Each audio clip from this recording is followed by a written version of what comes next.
കാവ്യം യശസേ അർദ്ധകൃതേ ശിവേതരക്ഷതയെ സദ്യ പരനിർവതയെ കാന്താസംഹിതയ ഉപദേശയുജെ. കാവ്യം എന്ന് പറഞ്ഞാൽ അങ്ങനെയാണ്. കാവ്യം യശസ്സേ അർദ്ധകൃതയെ, യശസ്സിനായിക്കൊണ്ട് അവനവൻ്റെ പേരുണ്ടാവാൻ വേണ്ടിയിട്ടാവാം. അർദ്ധകൃതയെ, പണം സമ്പാദിക്കാനാവാം. ശിവേതരക്ഷ, ഏറ്റവും പ്രധാനം ശിവയിതരക്ഷതയെ, അതായത് അല്ലാത്ത ഒന്നിൽ നിന്നും രക്ഷിക്കുന്നതിനായിരിക്കണം കാവ്യം. ഇന്നത്തെ വാക്കുകൾ അച്ഛൻ്റെ അനിയനായ ശങ്കരപ്പൻ്റെ പാദങ്ങളിലാണ് സമർപ്പിക്കുന്നത്. കാരണം ശിവപുരാണത്തെ അധികരിച്ചുകൊണ്ട് അതിനെ ബേസാക്കിക്കൊണ്ട് ആട്ടക്കഥ എഴുതി. സംസ്കൃതമായിട്ടോ സാഹിത്യമായിട്ടോ മലയാളമായിട്ടോ വലിയ ബന്ധങ്ങളൊന്നുമില്ല. അപ്പൻ എഞ്ചിനീയറായിരുന്നു. അപ്പോൾ പുന്നേത്ത് മഹാദേവൻ്റെ അനുഗ്രഹത്തിൻ്റെ കൂനേത്ത് ദേവിയുടെ അനുഗ്രഹത്തിൽ നിന്ന് വാഗ്ധോരണികളിലൂടെ എഴുതപ്പെട്ടതായ ഒരു ശിവപുരാണത്തെ അധികരിച്ചു കൊണ്ടതായ ഒരു കാവ്യം തന്നെ, കഥകളി കാവ്യം തന്നെ അദ്ദേഹം മഹാദേവൻ്റെ അമ്പലത്തിൽ തന്നെ, തൃശ്ശൂർ അടുത്തുള്ളതായ മഹാദേവത്തിൻ്റെ അമ്പലത്തിൽ തന്നെ അരങ്ങേറി. അതിനുശേഷം ഇപ്പോൾ കർണൻ്റെ ജീവിതത്തെ അധികരിച്ചുകൊണ്ട് ആട്ടക്കഥ പൂർത്തിയാവാറായി. കലാമണ്ഡലം ബാലസുബ്രഹ്മണ്യ ആശാൻ്റെ പ്രൂഫ് നോക്കലടക്കം അദ്ദേഹത്തിൻ്റെ അനുഗ്രഹത്തോടു കൂടി എഴുതപ്പെട്ടതായ കാവ്യം. പിന്നീട് ഇന്നലെ കവനലോകത്തെ മുഴുവൻ അത്ഭുതപ്പെടുത്തിക്കൊണ്ട് അദ്ദേഹം ഒരു കവിത എഴുതി.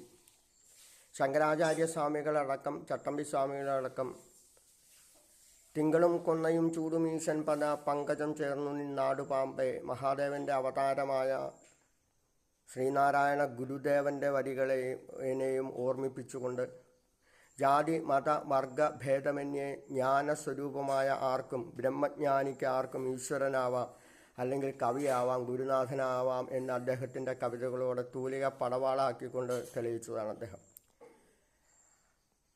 അപ്പോൾ ചണ്ടാളോസ്തു സദ്യോസ്തു ഗുരുരുത്യേഷ മനീഷ മമ എന്ന് ശങ്കരാചാര്യ സ്വാമികൾ മനീഷാ പഞ്ചകത്തിലൂടെ പറഞ്ഞെങ്കിൽ ഏഷ മനീഷ മമ, എല്ലാവരും ഗുരുനാഥന്മാരാണ്. എന്നെപ്പോലെ ആവണം, എന്നെപ്പോലെ ആവരുത് എന്ന് കാണിക്കുന്നതാണ് ലോകത്തിലെ ഗുരുനാഥന്മാരാണ്. കെട്ടുറപ്പുള്ളതായ കുടുംബജീവിതത്തിലെ ഐശ്വര്യങ്ങൾ വരുമ്പോൾ കുടുംബ ബന്ധങ്ങൾ പലപ്പോഴും ശിഥിലമാക്കപ്പെടുന്നു. അമിതമായ പണം, അമിതമായ സൗകര്യങ്ങൾ, അമിതമായ സൗന്ദര്യം, അമിതമായ ഐശ്വര്യം, ഇതൊക്കെ കുടുംബ ബന്ധങ്ങളെ പോലും ശിഥിലമാക്കപ്പെടുമ്പോൾ ലോകത്തിൻ്റെ നെറുകയിൽ വിരാജിക്കുന്ന ഒന്നാണ് കവിത എന്ന് പറയുന്നത്. അത് ഈശ്വരോന്മുഖവും കൂടി ആയാലാണ് അത് പൂർണ്ണമാവുകയുള്ളൂ എന്നർത്ഥം. അപ്പോൾ അനന്തമായ വിഹായസ്സിൽ വിഹരിക്കുന്നതായ വാക്കുകൾ, വാക്കുമേൻ പ്രവൃത്തിയും പൊരുത്തമായിരിക്കണം, ആർക്കും എന്നിൽ നിന്ന് ഉപദ്രവം വരാതിരിക്കണം. അപ്പോൾ വാക്കും പ്രവൃത്തിയും പൊരുത്തമായി തന്നെ പോകണം. അത് സാഹിത്യമായാലും കലയായാലും പൂജയായാലും എന്തായാലും, എന്ത് ജോലിയായിട്ട് സ്വീകരിച്ചാലും അതിൽ അഹങ്കാരം വന്നു പോയാൽ അവിടെ തീർന്നു. അത് കുടുംബജീവിതമായാലും അഹമെന്നൊരു ഭാവം തീർത്തകലാനീ മന്ത്രം, നാരായണ നാരായണ നാരായണ മന്ത്രം. അപ്പോൾ അഹം എന്നൊരു ഭാവം എവിടെ വന്നാലും അപ്പം അടി കിട്ടുന്നർത്ഥം. അത് എന്തിലായാലും ശരി, മേളത്തിലായാലും കൊട്ടിലായാലും പൂജയിലായാലും പ്രഭാഷണത്തിലായാലും എന്തിലായാലും. അപ്പോൾ ഞാനൊഴിഞ്ഞുണ്ടോ രാമൻ ഈ ത്രിഭുവനത്തിങ്കൽ എന്ന് ഈശ്വരനായി അവതരിച്ചതായ ഭാർഗവരാമൻ പോലും എവിടെ ശ്രീരാമചന്ദ്രസ്വാമിയെ വഴിയിൽ വെച്ചുകൊണ്ട് അദ്ദേഹത്തിൻ്റെ ചൈതന്യം മുഴുവനും ഇപ്പോൾ ബാലസ്വരൂപത്തിൽ അനേക നാൾ തൻ്റെ ജന്മഭൂമിക്ക് വേണ്ടി ദുഃഖിച്ചതായ, ഒരുപാട് ജീവൻ പണയം വയ്ക്കേണ്ടി വന്നതായ അയോധ്യയിൽ ഇപ്പോൾ വിരാജിക്കുമ്പോൾ ആ ചൈതന്യം മുഴുവനും ശ്രീരാമചന്ദ്രസ്വാമിയെ നൽകിക്കൊണ്ട് ചിരഞ്ജീവിയായിക്കൊണ്ട് ഇന്നും കൈലാസത്തിൽ വിരാജിക്കുന്നുണ്ടെങ്കിൽ ഹനുമാൻ സ്വാമി അടക്കം. അപ്പോൾ ജീവിത പ്രാരാബ്ധങ്ങളെ കൊണ്ട്, ജീവിത ദുഃഖങ്ങളെ കൊണ്ട്, ജീവിത പ്രശ്നങ്ങളെ കൊണ്ട് കടലുന്ന ഒരു സാധാരണ മനുഷ്യൻ തന്നെയാണ് ഞാൻ. കാരണം എൻ്റെ നിയോഗങ്ങൾ ഒരു പരിധിവരെ അവസാനിച്ചു കഴിഞ്ഞു. അപ്പോൾ തിരിച്ചു പോകുന്നതിന് മുമ്പ് ലോക നന്മയ്ക്കായിക്കൊണ്ട് വാക്കുകൾ, ലോക നന്മയ്ക്ക് ആയിക്കൊണ്ട് പ്രവർത്തിക്കുമ്പോൾ ആർക്ക് വേണമെങ്കിലും എപ്പോൾ വേണമെങ്കിലും ഏത് അർദ്ധരാത്രിയിലും ബന്ധപ്പെടാം. എന്നെക്കൊണ്ട് ചെയ്യാവുന്ന സഹായങ്ങൾ ചെയ്യും. കാരണം എൻ്റെ ജീവൻ രക്ഷിച്ചതായ കുട്ടികൾ, പിന്നെ കോവിഡ് ബാധിച്ച സമയത്തൊക്കെ ധാരാളം സേവാഭാരതിയിലെ കുട്ടികളും DYFയിലെ പ്രവൃത്തികൾ, ജാതി മത വർഗ രാഷ്ട്രീയ ഭേദമന്യേ എൻ്റെ ഇല്ലത്ത് ഞങ്ങളെല്ലാവരും രക്ഷിച്ചതാണ്.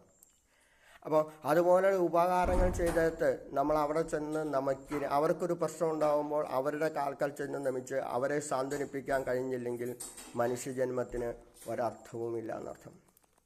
അപ്പോൾ അർത്ഥവത്തായ വാക്കുകളെ കൊണ്ട് ലോകത്തെ സ്നേഹിക്കുന്നതായ ധാരാളം കവികളുണ്ട്, ധാരാളം ഭാഗവത ഉപാസകരുണ്ട്.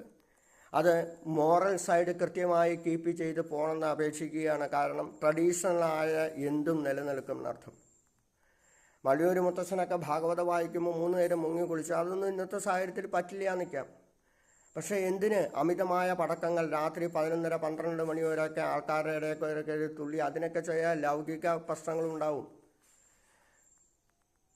ഒരു ശാസ്ത്രവും പ്രത്യക്ഷ ദൈവമായ സൂര്യഭഗവാൻ അസ്തമിച്ച് കഴിഞ്ഞ് പാടില്ല എന്ന് പറയും. പ്രഭാഷണം ആവാട്ടോ, മൂലമന്ത്രങ്ങളും മന്ത്രങ്ങളും കീർത്തനങ്ങളും എന്നൊക്കെ സന്ധ്യയൊക്കെ അസ്തമിച്ച് കഴിഞ്ഞിട്ട് പാടില്ല എന്ന് പറയും. വരാൻ പോകുന്നതായ ശിവരാത്രി മംഗളകരമായ രാത്രിയായിത്തീരുമ്പോൾ ബലിയിടാൻ ഉള്ളവർ അങ്ങനെ എന്തെങ്കിലും ബലിയിടാൻ പോകുന്നവർ 25-ാം തീയതി വൈകിട്ടും കൂടെ ഒരിക്കലെടുക്കണം, 26-ാം തീയതി ഒരിക്കലെടുക്കുക. 26-ാം തീയതി രാവിലെ ക്ഷേത്ര ദർശനം ചെയ്ത് അവിടെ യാതൊരു കാരണവശാലും മലരിട്ട് തീർത്ഥമോ മലര് പ്രസാദമോ സ്വീകരിക്കാൻ പാടില്ല. മലരിടാത്ത തീർത്ഥമാണെങ്കിൽ സേവിക്കാം. അതിനുശേഷം ഉച്ചയ്ക്ക് ഊണ് കഴിക്കാം.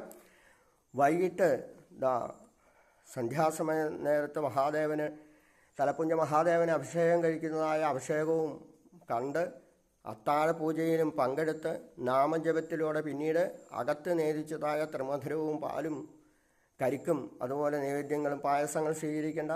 കരിക്കും സ്വീകരിച്ച് പാരായണം വീടുമ്പോൾ മാത്രമേ എന്തായിത്തീരുന്നുള്ളൂ, അവിടെ ശിവ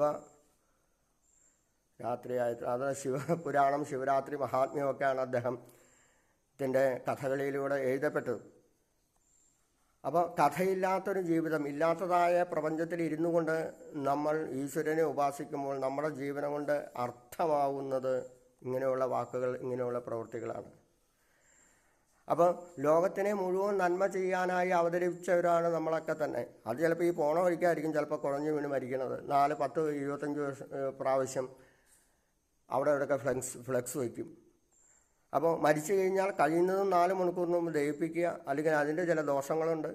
അപ്പോൾ അങ്ങനെ ആണെങ്കിൽ പോലും നമ്മളെ ലോകം ഓർക്കുന്നർത്ഥം. എന്തു നല്ല സുഖമെന്നറിയാമോ കുഴഞ്ഞു വീണ് മരിക്കൽ. ഒരാളായിട്ട് വർത്തമാനം പറഞ്ഞുകൊണ്ടിരുന്നു, നാമം ജപിച്ചുകൊണ്ടിരുന്നു, കീർത്തനം ചൊല്ലിച്ചുകൊണ്ടിരിക്കുമ്പോൾ മരിക്കുക എന്ന് പറഞ്ഞാൽ ഇത്രയും സുഖം. സജ്ജനങ്ങളെ കാണുന്ന നിലയ്ക്ക് ലജ്ജ കൂടാതെ വീണ് സജ്ജന സംസർഗത്തിലൂടെ കുടഞ്ഞു വീണ് മരിക്കുക. അതേത് പ്രായത്തിലായും ഏറ്റവും സുഖം. ആരെയും ബുദ്ധിമുട്ടിക്കണ്ട. കാരണം ഇന്നത്തെ കാലത്ത് ഫാസ്റ്റാണ് ജീവിതം. അവർക്ക് അങ്ങോട്ട് പോകണം, ആ കഥകൾ വായിക്കണം, വെക്കണം, യൂട്യൂബ് നോക്കണം, അത് നോക്കണം, ഇത് നോക്കണം, വാട്സപ്പ് നോക്കണം. പിന്നെ ആ മക്കളെ അമേരിക്കയിലാണ്, മക്കൾക്ക് പരീക്ഷയുണ്ട്, അവിടെ പോകണം, ഇവിടെ പോകണം. അത്ര ഫാസ്റ്റാണ് ജീവിതം. പഴയ പോലെ ഉള്ളതായ കൂട്ടുകുടുംബങ്ങളില്ല. അപ്പോൾ അവർക്കും ഇത് കഴിഞ്ഞിട്ട് എങ്ങനെയെങ്കിലും ഇട മുറിഞ്ഞ് കഴിഞ്ഞിട്ട് വേണം അടുത്ത പരിപാടിക്ക് പോകാൻ. ഒരുപാട് പരിപാടികളായിട്ടുണ്ടാവും. അപ്പോൾ പല പാലായ്മകളൊന്നും കൃത്യമായ രീതിയിൽ ഇന്നത്തെ കാലത്ത് സംരക്ഷിക്കാൻ പറ്റില്ല എന്നുള്ള അവസ്ഥയിൽ നാരായണ നാരായണ നാമം ജപിച്ചുകൊണ്ട് ആ ശരീരത്തെ ദഹിപ്പിക്കാനും, അതിപ്പോൾ പഞ്ചഭൂതങ്ങളെ ദഹിപ്പിക്കുക എന്നർത്ഥം. പഞ്ചഭൂതങ്ങൾ ഉണ്ടാക്കുന്നതായ ശരീരം ആത്മാവ് വിട്ടു കഴിഞ്ഞാൽ പഞ്ചഭൂതങ്ങളിൽ തന്നെ ലയിപ്പിക്കുക. അപ്പോൾ മൃത്തികേത്തേവ സത്യം, മണ്ണ് ആണ് സത്യം, അതിലേക്ക് തിരിച്ചു പോയേ പറ്റൂ. സർവത്ര ഗോവിന്ദനാമ സങ്കീർത്തനം, ഗോവിന്ദ ഗോവിന്ദ.